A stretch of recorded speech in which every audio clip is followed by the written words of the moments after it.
नमस्कार दोस्तों, स्वागत है आप सभी का आपके अपने चैनल अध्यात्म सरिता में। दोस्तों, जो सीरीज बनाने जा रहा हूँ उसमें ऐसी अद्भुत जानकारी आपको मिलेगी जिससे आपके आध्यात्मिक ज्ञान में वृद्धि होगी।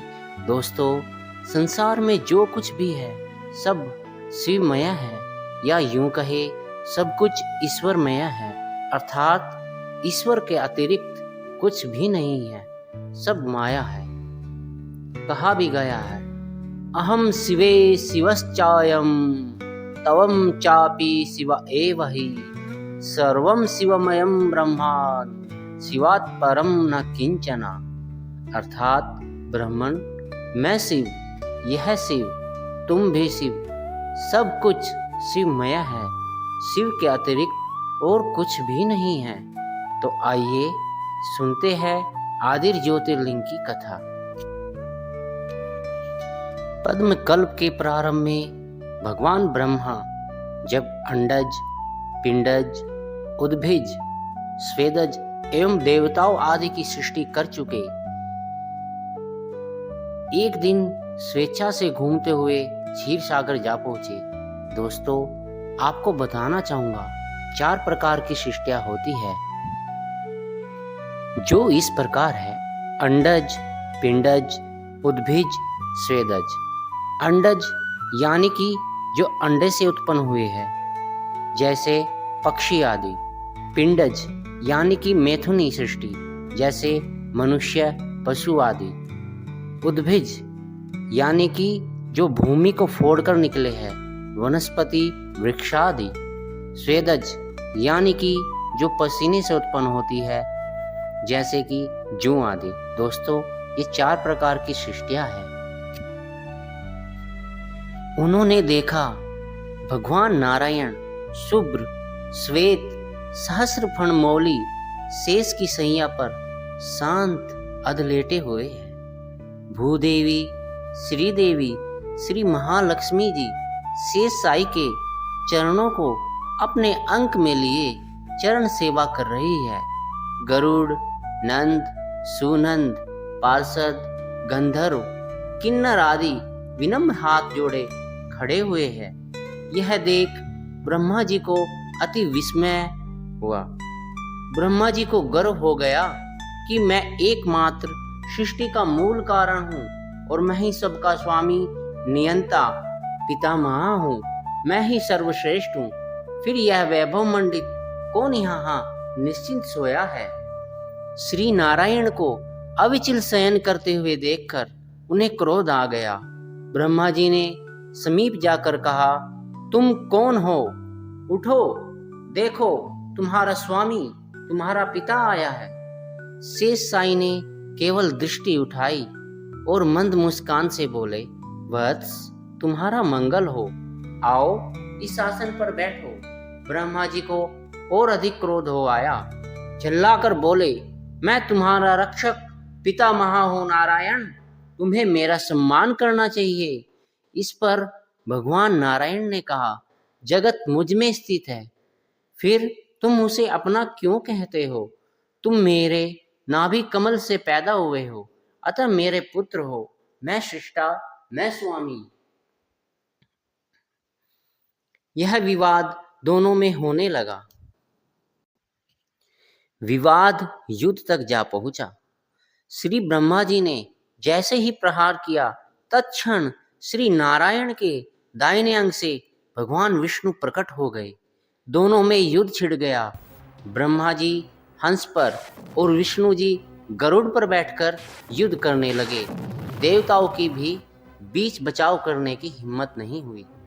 श्री ब्रह्मा जी ने पाशुपात, श्री विष्णु जी ने माहेश्वर अस्त्र उठा लिए।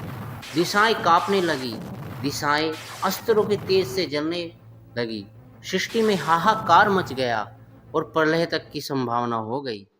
देवगण भागते हुए कैलाश पर्वत पर भगवान विश्वनाथ के पास पहुंचे। भगवान शिव जी अंतर्यामी, सबके ईश्वर, सब समझ गए। उनकी स्तुति करने पर बोले, मैं ब्रह्मा विष्णु के युद्ध को जानता हूँ, मैं उसे शांत करूँगा।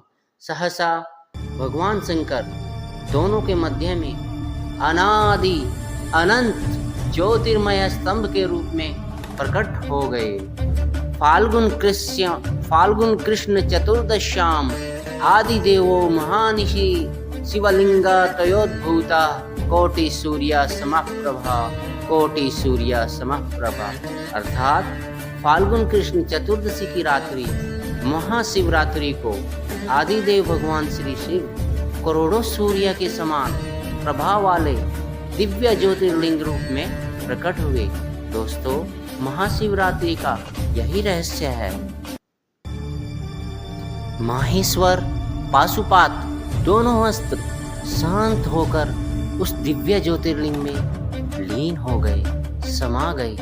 ब्रह्मा विष्णु इस घटना को देखकर चौंके।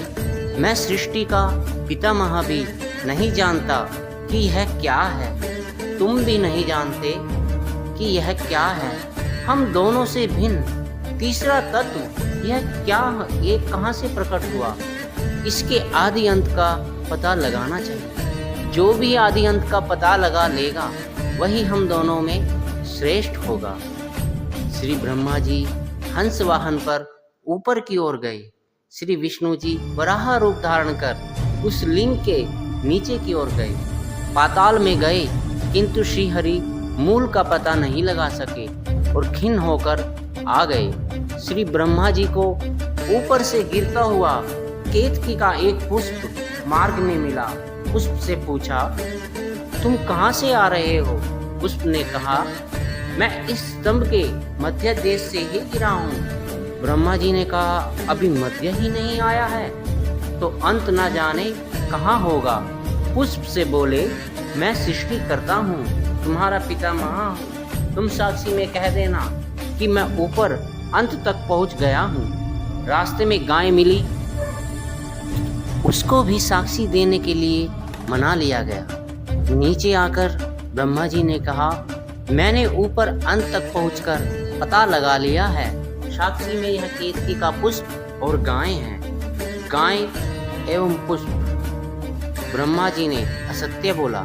श्री विष्णु जी ने सत्य कहा, मैं आदि का पता नहीं लगा सका। आप जीते, मैं हारा। आप श्रेष्ठ है। श्री विष्णु जी श्री ब्रह्मा जी की पूजा करने को ज्यों ही तत्पर हुए, तत्क्षण उस दिव्य ज्योतिर्लिंग स्तंभ में से साक्षात भगवान देवाधिदेव शंकर प्रकट हुए। उन्होंने अपनी भ्रूण का एक बाल उखाड़कर पृथ्वी पर दे मारा, जिससे भैरव प्रकट हुए। शिव जी की आज्ञा से भैरव ने ब्रह्मा जी के असत्य भाषण करने वाले पंचम मुख को काट दिया। दूसरे मुख को काटने को उद्यत हुए तो श्री विष्णु जी ने हाथ जोड़कर प्रार्थना की कि प्रभु, जिस मुख ने असत्य बोला वह काट दिया गया, अन्य किसी मुख ने असत्य नहीं बोला, अतः क्षमा करे। श्री ब्रह्मा जी उसी समय से चतुर्मुख हो गए। श्री शिव जी ने ब्रह्मा जी को शाप दिया, तुम्हारी लोक में पूजा नहीं होगी क्योंकि तुमने असत्य भाषण किया है। तुम्हारी पूजा केवल यज्ञ कर्म में और पुष्कर में होगी। भगवान शंकर ने 5वें कटे सिर को अपनी मुंडमाला में सुमेरु बनाकर धारण कर लिया। केतकी पुष्प को शाप दिया कि आज से मेरी तथा किसी भी देवता की पूजा में तू नहीं होगा, ना ही मस्तक पर चढ़ाया जाएगा। मंडप सजावट में तेरा प्रयोग होगा। श्री विष्णु को सत्य भाषण के कारण वरदान दिया, विष्णु तुमको ईश्वरत्व प्राप्त हो, तुम्हारी मेरे समान पूजा होगी, सत्कार होगा, उससे मैं संतुष्ट होऊंगा। यह लिंग निष्कल ब्रह्मा, निराकार ब्रह्मा का प्रतीक है। अर्चना पूजा करते रहो। श्री विष्णु ब्रह्मा जी ने उस लिंग स्तंभ की पूजा अर्चना की। यह लिंग फाल्गुन कृष्ण चतुर्दशी महाशिवरात्रि को प्रकट हुआ, तभी से लिंग पूजा होने लगी। श्री विष्णु ब्रह्मा जी ने कहा, भगवान, जब हम दोनों आदि अंत का पता ना लगा सके तो आगे मानव आपकी पूजा कैसे करेगा? तब भगवान शिव जी 12 ज्योतिर्लिंग में विभक्त हो गए। तभी से 12 ज्योतिर्लिंग की पूजा निरंतर चली आ रही है। ईशान संहिता। दोस्तों, आशा करता हूँ आपको यह दिव्य ज्योतिर्लिंग की कथा पसंद आई होगी। अगर वीडियो पसंद आई हो तो वीडियो को लाइक करें, चैनल को सब्सक्राइब करें। दोस्तों, ये सीरीज कितनी ज्ञानवर्धक होगी व रोचक होगी, ये आपको सभी वीडियो को देखकर ही पता चलेगा। मैं ये नहीं कहता कि ऐसी वीडियो आपको YouTube पर नहीं मिलेगी, परंतु हाँ, मैं ये अवश्य कहता हूँ संक्षिप्त में ऐसी वीडियो आपको पूरे YouTube पर नहीं मिलेगी। तो सभी मेरे सनातनी भाई बहनों, माताओं से निवेदन है, प्लीज़ चैनल को सब्सक्राइब करें, वीडियो को शेयर करें। सभी को धन्यवाद, सभी को हृदय से मेरा राम राम।